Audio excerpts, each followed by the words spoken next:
네, 여러분 안녕하세요. 한국학 14강 이게 마지막 강의입니다. 한국학 14강 마지막 첫 번째 시간 진행하게 됐습니다. 저는 삼육대학교 글로벌 한국학과 주원규 겸임 교수입니다. 네, 먼저 온라인 수업으로 한 학기를 채우게 돼서 송구하다는 말씀 드리고요. 하지만 무엇보다 학생 여러분의 안전과 위생, 건강이 우선이기 때문에 그 안전과 위생, 건강이 우선되지 않는 교육은 무의미하다라는 판단, 한국 정부와 당국의 판단, 그리고 학교의 자체적 판단까지 존중하는 입장에서 온라인 수업으로 인해서 다소 수업의 질이 떨어진다라고 우려하는 목소리도 많지만 반대로 더 색다른 기회를 확보할 수 있는 계기를 마련하게 되었다라는 그러한 평가에 대해서도 겸허히 귀를 기울일 수 있게 되었습니다. 그래서 여러 가지 소회를 마무리를 하면서 글로벌 한국학과가 생긴 지 이제 얼마 안 되는 신생학과지만 나름대로의 가치를 지향하면서 이 온라인 수업의 마지막을 의미 있게 기획하고 마무리 지을 수 있게 되어서 감사하게 생각을 합니다. 아울러 앞으로 한국학에 대한 여러 가지 관심과 그 지속, 의지 이런 부분들이 지워지지 않고 계속됐으면 하는 마음으로 한국학 마무리를 여러분과 함께 이제 진행해 볼까 합니다. 지난 시간에 이어서 외국에서 한국을 바라보는 한국학 연구의 여러 가지 실정과 흐름에 대해서 설명을 드렸습니다. 자, 이번에도 그 중국 및 대만에서의 한국학 연구에 대한 부분으로 조금은 설명을 드릴까 하는데요. 자, 중화학술원, 여기가 이제 중국의 유명한 한국 연구소가 설치되어 있는 연구기관입니다. 다 아실 거라고 생각해요. 구글을 검색해봐도 중화학술원이 어떤 일을 하는 기관인지에 대한 소개는 잘 되어 있는 것 같습니다. 중화학술원에 대해서 한번 제가 좀 검색을 좀 해볼까요? 잠시만요. 자, 대만에 있는 곳이네요. 대만에 있는 중화학술원이고, 이 중화학술원이 또 다른 곳에도 존재하지는 않는 것 같습니다. 네. 자, 학술원은 어떤 국가에서 함께 하고 있는 곳, 뭐 그런 곳에서 다 진행하고 있는 연구기관이라고 평가받아요.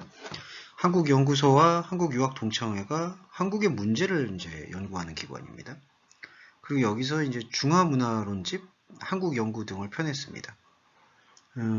대만이죠. 타이완의 한국학 관계연구자는 한중 관계를 사적으로 연구하는 숭시, 청광희, 리위수, 주원잉, 장춘우, 리광타오 등과 한국에 유학한 경험이 있고요. 한국어 문헌을 통해서 한국학을 연구하는 차이마오승, 천추산, 가오승원, 우칭디, 리추산 등으로 이제 크게 분류가 되는 것 같습니다. 자, 한국 관계 연구자가 이렇게 두 개로 나누어지는데 하나는 한중 관계를 이렇게 프라이빗하게 연구하는 개념인 것 같아요. 프라이빗한 연구. 또 하나는 한국어 문헌들을 통해서 한국어를 연구한다. 그러니까 하나의 연구 퍼스펙티브는 그 리얼레이션십, 관계를 중심으로 연구하는 연구 클럽이라고 볼 수가 있겠고, 또 한 부류는 여러 가지 한국어 문헌들의 기초 자료를 바탕으로 대대적으로 진행되고 있는 한국학을 연구하는 그렇게 연구학자들이 나눠지는 것 같아요. 그 유학동창회라는 게 이제 유학을 갔다 온 사람들이 함께 이 동창 모임을 구성한다. 뭐 이런 식으로 평가해 볼 수가 있을 것 같네요. 네. 그게 이제 중화학술원의 한국연구소와 한국유학동창회에서 한국 문제에 대한 전문적 연구를 하고 있습니다. 한국 문제라는 게 문제라고 했을 때는 한국에서 이 워딩은 좀 부정적인 단어로 읽혀요. 문제가 뭔가 해결이 안 된 그런 것들로 알려져 있는데 꼭 그렇지만은 않은 것 같습니다. 문제를 얘기한다고 해서 뭐 문제 많은 곳이다 이렇게 평가하진 않는 것 같고 연구해야 될 부분들을 제시하는 분과로 여겨집니다. 자, 이게 중국민 하안에서의 한국학 연구를 일으키고요. 계속 좀 연결을 해볼게요. 자, 대만에서 한국 도서를 비교적 풍부하게 소장하고 있는 곳이 도서관이 있어요. 거기가 국립중앙도서관이네요. 근데 이거는 좀 참고로 말씀드리고 싶은 게 어느 국가마다 국가에서 중앙 센트럴이 관리하는 도서관이 있는 것 같아요.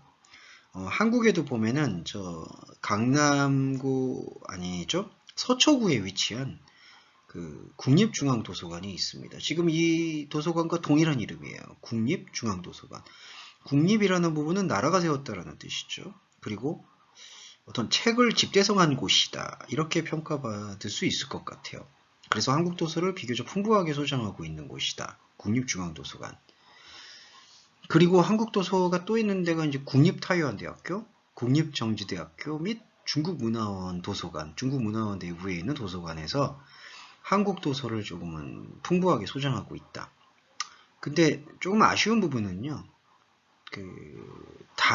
한국학을 연구할 때 한국 도서를 비치할 때 한국 도서에 조금 너무 베스트셀러 위주로 가지는 않았으면 좋겠어요. 베스트셀러 위주로 간다라는 거는 그냥 표면적이고 외피적으로 알려져 있는 책들이 많이 이게 소개만 되는 경향이 있거든요. 그러니까 그러한 책들은 조금은 진정성 있는 관점에서 다뤄지지는 않는다고 봐야 되겠죠. 그렇기 때문에 그다지 긍정적인 역할을 하지는 않습니다. 베스트셀러라는 게. 그러면 어떤 책들이 비치되는 게 한국학 연구에 좋겠는가? 그 여러분들도 한국학 연구하고 있는데 어떤 책들이 읽는 게 좋을까라고 본다면 제가 추천드릴 부분은 조금 역사적인 관점과 깊이를 가지고 접근하는 책들. 그러니까 북 머천다이저 같은 직업을 가진 사람들이 있거든요. 책을 소개해주고 그 책에 얼마나 많은 퀄리티가 담겨 있는가를 이렇게 안내해주는 그런 직업을 갖고 있는 사람들이 추천해주는 책들, 그런 책들이 조금은 한국을 연구하는 데 있어서 도움을 주는 책이라고 생각을 합니다. 그래서 그런 책들을 조금은 퀵해서 읽어보시는 걸 추천드려요. 자, 일단 대만에서는 이러한 이제 도서관이 이제 한국 도서를 풍부하게 소장하고 있다 이렇게 평가받고요. 그 다음에 이제 중국 대륙을 말씀드릴까요? 중국 대륙 안에는 168만 명 정도가 이제 조선족이라고 얘기를 하죠, 여러분. 조선민족이 삽니다. 조선민족은 한국어를 민족어인 조선어를 지켜왔어요. 민족 문화를 개선 발전시켜서 민족어인 조선어. 이게 조선어가 이제 우리나라에서는 그걸 북한 사투리라고 얘기를 하는데 조선어가 진짜 우리 지금 한글 말하고 좀 통하는 말이에요. 그게 조선을 지켜왔어요. 자, 중국은 아시겠지만 여러 민족들이 사실은 자치적으로 모여 있잖아요. 조선족도 168만 명 정도고 중국에서 소수민족 중에 하나죠. 그래서 소수민족에 대한 자치제도 실시로 1952년에 연변 지구에 연변 조선족 자치주가 성립이 됐었죠. 그리고 연변 조선족 자치주에서 독립적으로 한국학 역학을 연구를 했던 것으로 알려져 있어요. 그래서 연변 조선족 자치주에 어떤 대학교가 있냐면 연변대학교가 있는데 그 연변대학교는 1952년부터 조선어문학과와 역사학과에서 계속 졸업생을 배출했어요. 그래서 조선족 학생분들의 중고등학교 교원을 양성한 것으로 알려져 있습니다. 그러니까 교사를 양성한 거죠. 조선어문학과와 역사학과에서 졸업생을 배출했어요. 그래서 이제 조선족 중고등학교 교원들을 양성했고 1957년에 조직된 연변 조선어문 연구회는 나중에 뭘로 분리가 됐냐면은 연변 언어연구소와 연변 역사연구소로 분리가 돼서 한국 연구에 힘쓰고 있다. 그러니까 한국학을 두 개의 연구 분과로 본 거죠. 언어와 역사. 이건 되게 좀 합리적인 구분이며 접근이라고 보여요. 그리고 이 중국은 다민족 국가라서 지금 한민족을 조선족이라고도 따르게 부르거든요. 그 조선족 역시도 자치적으로 이 중국이라는 큰 카테고리 안에서 자생할 수 있도록 그 바운다리를 만들어주고 있죠. 거기 안에서 자생적으로 조선어, 곧 한국말을 지켜왔다라는 부분이 의미심장하게 다가오네요. 그러니까 이렇게 연변 지역을 중심으로 구성된 조선족이 연변 언어연구소, 연변 역사연구소를 통해서 독립된 한국 연구를 지금 힘쓰고 있다는 점이 지금 중국과 대만에서의 한국학 연구의 동향으로 보입니다. 자, 그리고 중국 지역에서 한국학 연구하는 그 접근 양태와 방식들 좀 더 설명을 드릴까요? 그 외에도, 그러니까 이거죠. 조선족은 한민족이잖아요. 그러니까 원래 한반도에서 파생된 민족적 개념이 있잖아요. 그러니까 그 민족적 뿌리를 찾기 위해서 자신의 모국어라고 할 수 있는 조선어를 지켜나가려는 그 움직임이 있는 거는 조금 당연해 보이는 것 같아요. 그런데 중국 본토에서는, 그러니까 조선족이 아닌 사람들은 중국은 한국에 대해서 어떤 연구를 진행하고 있는지 그 규모와 배치에 대해서 한번 살펴보겠습니다. 그 연변에서 있는 연변대학교에서 있었던 조선어문학과나 조선어 역사학과 이거를 좀 배제하고 보면요. 그 외에 베이징대학교, 북경대학교, 그러니까 이 발음이 좀 다르죠. 중국 분들은 이게 전 잘 모르겠는데 베이징이라고 이게 그러니까 중국어 발음인 거죠. 베이징. 근데 이거를 이제 우리는 한자어의 음가로 읽으면 북경대학교 이렇게 읽더라고요. 그래서 북경대학교, 그리고 중앙민족대학, 그리고 베이징 대외무역대학, 이거 아마 단과대학교 같아요. 저거 보니까. 그러니까 이 세 개 대학에 조선어학과가 설치되어 있습니다. 혹시 북경에서 오신 분은 이 학과가 있는지 좀 궁금하네요. 조선어학과. 그러니까 이거는 우리로 얘기하면요. 한국에도 이런 학과가 있어요. 그런 대학교가 있어요. 외국어 대학교. 그러니까 외국어라는 게 이제 다른 나라 말입니다.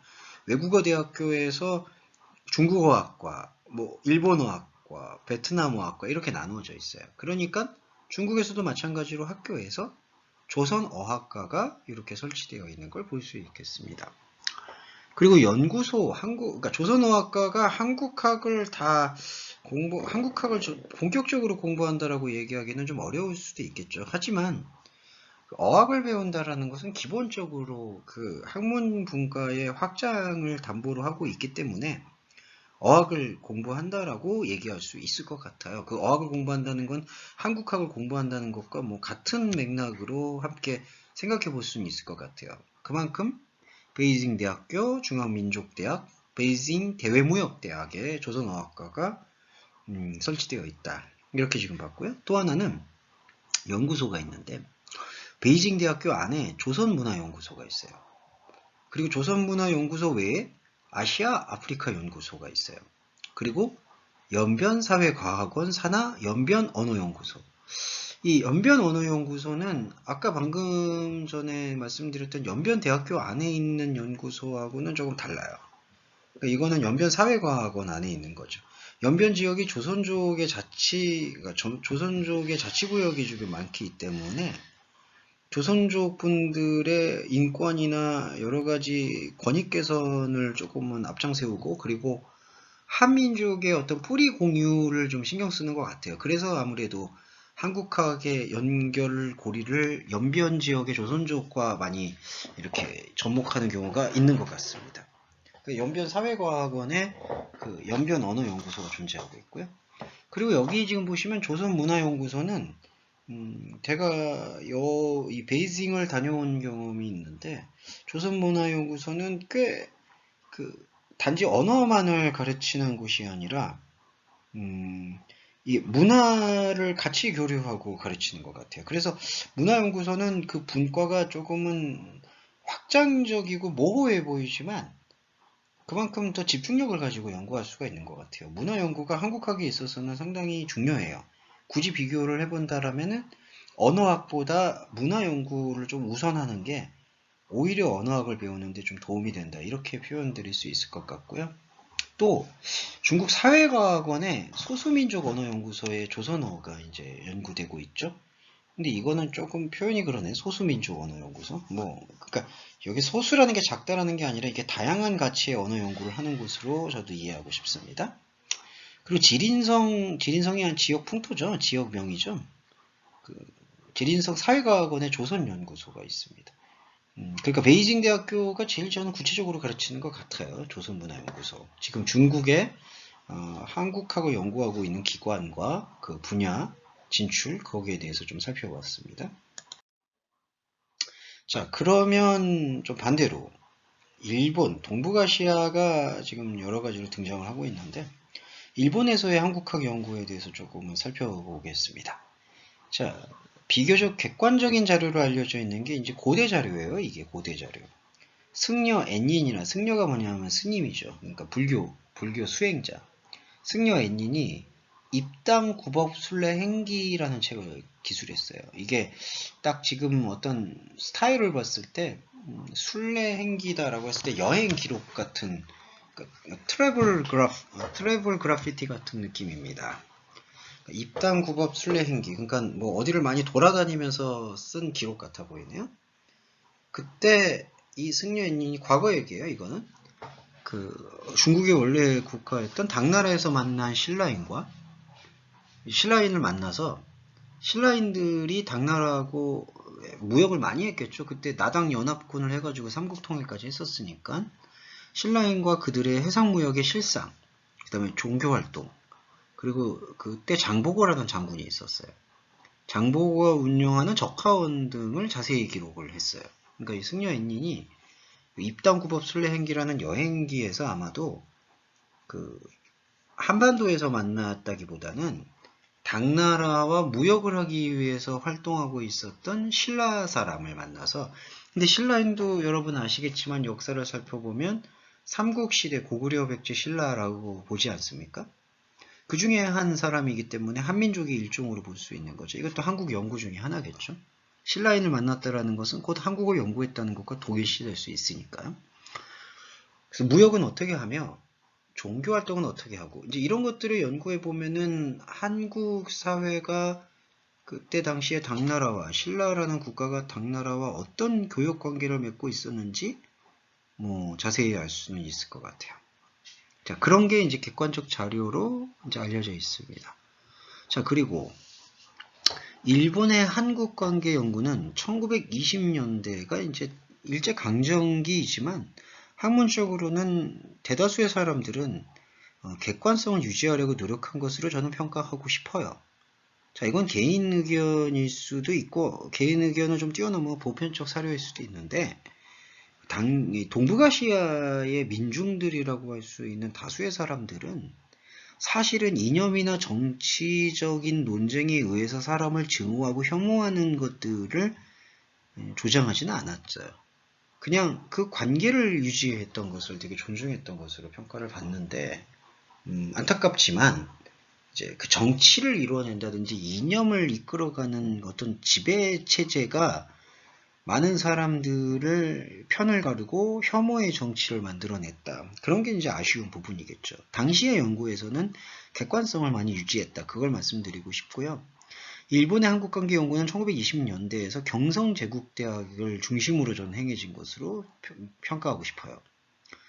그래서 경성제국대학에서 일본의 연구 스타일은 분과별로 매우 세분화해서 자세히, 그러니까 포괄적으로 뭉뚱그려서 보는 것보다는 분과를 나눠서 자세히 공부해서 어떤 역사적 사료를 도출해내는 활동, 그거를 일본의 학문적 풍토라고 저는 생각을 해요.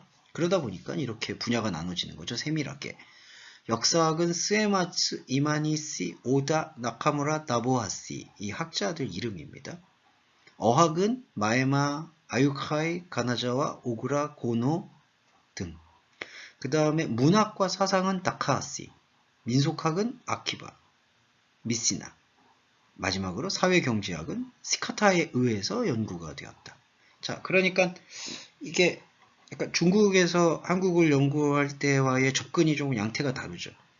중국에서 한국을 연구할 때 양태는 크게 두 개로만 분리가 됐었죠. 역사와 문화. 죄송합니다. 언어와 문화? 이 정도인가요? 언어와 역사. 역사 안에 이제 문화가 포괄이 되는 것 같은데, 근데 일본은 한국이라는 국가적 연구를 이렇게 좀 세분화해서 공부를 했다는 거죠. 역사 따로, 어학 따로, 문학 따로, 민속학 따로, 사회경제학 따로. 그러니까 별도로 이렇게 분과로 나누어서 좀 접근한다. 이런 한국학의 연구에 있어서의 조금은 분과적 친밀성은 느껴지는 부분인 것 같아요. 자, 일본에서의 한국학 연구를 조금 더 설명을 드릴까 합니다. 1993년으로 넘어가 볼게요. 지금 이제 일제강점기 때는 그렇게 분과별 연구가 객관적으로 이루어졌고, 1993년에 지금 한국의 전반적인 어떤 문제와 한일 간의 역학관계를 연구하는 학회가 그 델리대학, 이거 천리대학이라고 하네요. 이게 델리대학의 본부를 둔 조선학회라는 곳이 있습니다. 이곳이 아마도 일본에서 한국을 연구하는 가장 대표적인 기관이 아닐까로 저는 평가가 되는데, 회원이 약 500명 정도 되네요. 회원이 500명 정도 된다는 건 적지 않은 규모죠. 상당한 규모입니다. 한국의 대한조선학회하고는 좀 다른 것 같아요. 그리고 이거는 아마 지금 현재 움직이고 있는 델리 대학의 조선학회가 있습니다. 그래서 매년 학술 대회를 열어요. 그러면서 조선학보라는 요 개간지, 여러분 개간지라는 게 이제 그 계절마다 출간하는 책을 말합니다. 조선학보를 펴내고 있어요. 이게 전반적으로 아마 연구를 하고 있는 것 같습니다. 그리고 이제 분과적으로 살펴보면 역사학과 관련된 조선사 연구회 회원은 또 300명 정도 된다고 하네요. 그러니까 이 조선사 연구회가 지금 델리대학에 본부를 두고 있는지 아닌지는 잘 모르겠어요. 그런데 역사학과 관련된 또 연구는 조선사 연구회가 존재하고 있고, 일본에 그 회원은 300명 정도다. 그리고 여기도 매년 연구 발표회를 진행하고요. 그리고 조선사 연구회 논문집을 연간에 한 번씩, 그러니까 앞에 조선학회라는 회원이 500명 정도 있는 곳에서는 매년 연구 발표 대회를 열고 조선학보를 계절마다 펴내고, 요 조선사 연구회 회원 300명 정도 되는 조선사 연구회는 매년 연구 발표를 통해서 조선사 연구회 논문집을 연간 한 번씩 발행을 하고 있다. 이렇게 지금 되어 있네요. 그럼 이거는 대학에서 주도하는 거고요. 민간 단체도 있어요. 민간이 주도하는 연구기관에서 조선민족운동사 연구, 제일조선인 연구 등을 발행을 한다. 제일조선인은 북한에서 운영하는 조총련 기관하고 좀 헷갈리시는 경우가 있는데 좀 달라요.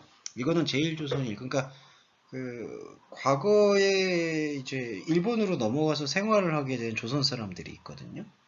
그 조선 사람들이 자리를 잡고 어떤 그런 토양을 어떻게 개선하고 있는지, 그런 부분들에 대해서 연구하는 모임으로 알려져 있어요.